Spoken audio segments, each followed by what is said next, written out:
नमस्कार दोस्तों। Global corruption perception index 2025 वो रिलीज किया गया है ट्रांसपेरेंसी इंटरनेशनल के द्वारा। इसमें जो है ये पाया गया है कि जो करप्शन है वो ग्लोबली जो है और जो है बेकार होता जा रहा है, वर्सनिंग होता जा रहा है। Even in the advance country जो है इसमें भी जो है इंडेक्स में जो है वो डाउनफॉल आया है। जो देश की श्रेणी थी जो 80 से ज़्यादा स्कोर कर रहे थे एक समय जो है वो जो है अभी मतलब एक डिकेड पहले 12 कंट्री थी जो इनका स्कोर 80 से ऊपर था, अभी जो है जस्ट 5 तक ही सीमित हो गए हैं। की takeaways from the corruption perception index में अगर हम देखा जाए तो ये फोकस करता है डोमेस्टिक पब्लिक सेक्टर करप्शन को मेजर करता है, जिसमें low level administrative corruption involve है। और ये जो 182 कंट्रीज़ को जो है इवोल्यूट किया गया है करप्शन परसेप्शन इंडेक्स में यूजिंग 0 to 10 स्केल, मतलब 0 से 100 के स्केल में जो है इसको मेजर किया जाता है। 0 की तरफ हम बढ़ते हैं तो वो करप्शन शो करता है, और जैसे जैसे जो है 100 की तरफ शिफ्ट होते हैं तो वो जो है लेस करप्शन की ओर हमें इंडिकेट करता है।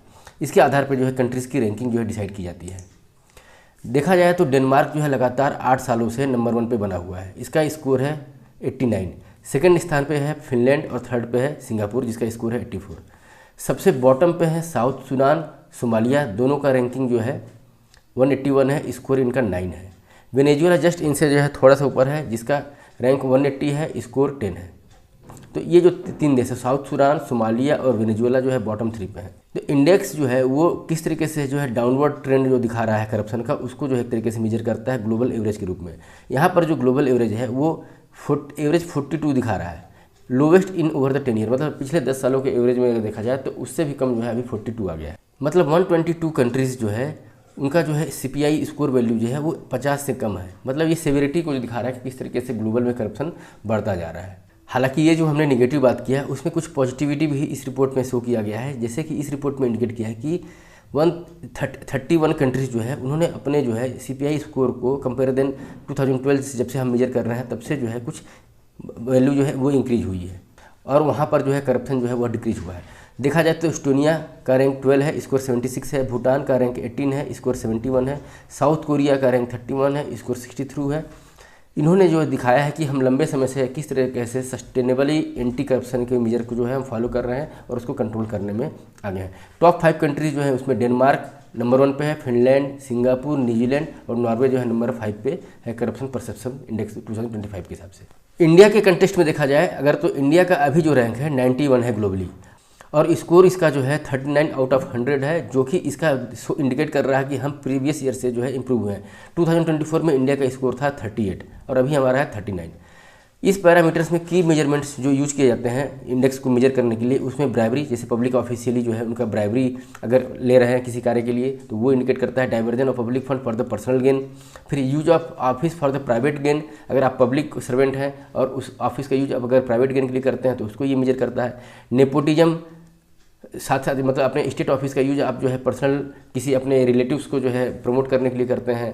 साथ साथ स्टेट कैप्चर का मतलब यह हुआ कि स्टेट में जो लोग बैठे हुए हैं, जो सरकार में लोग बैठे हुए हैं, अपने वेस्टेड इंटरेस्ट को जो है एज ए पॉलिसी जो है इम्पोज करने की कोशिश करते हैं, तो वो भी जो है करप्शन के परसेप्शन में आता है।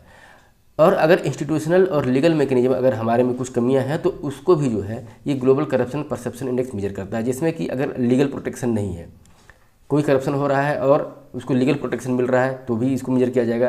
प्रोसिक्यूशन में अगर डिले है, इन्फॉर्मेशन को डिले में अगर इंडिकेट किया जा रहा है, चाहे इन्फॉर्मेशन देने में डिले किया जा रहा है, फिर अगर कोई गवर्नमेंट का स्पेंडिंग है और उसमें डिस्क्लोजर नहीं किया जा रहा है, जैसे कि अगर देखा जाए तो जैसे PM केयर फंड हो गया, तो उसमें जो है पब्लिक फंड है, उसका इन्वेस्टमेंट हुआ, एक्सपेंडिचर हुआ, लेकिन उससे रिलेटेड डाटा जो है अगर रिवील नहीं किया जा रहा है तो वो भी जो है फ्रॉड के रूप में आएगा, करप्शन के रूप में आएगा।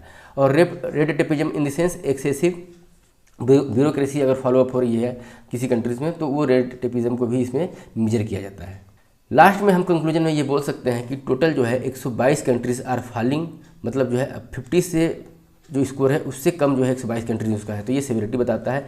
ग्लोबल एवरेज जो है 42 आउट ऑफ 100 है, और कम से कम जो है जो इसको हम पिछले अगर 10-12 सालों से देखें तो जो डिक्लाइन हो रहा है करप्शन इंडेक्स की वैल्यू वो इंडिकेट कर रहा है कि ग्लोबल में जो है वो करप्शन कैसे बढ़ता जा रहा है। टॉप परफॉर्मर हमारा डेनमार्क है, और सबसे लास्ट में सोमालिया और साउथ सूडान है, और सबसे बड़ा जो है यूनाइटेड किंगडम जो है उसका डिक्लाइन हुआ है, अभी रैंक उसका 70 है।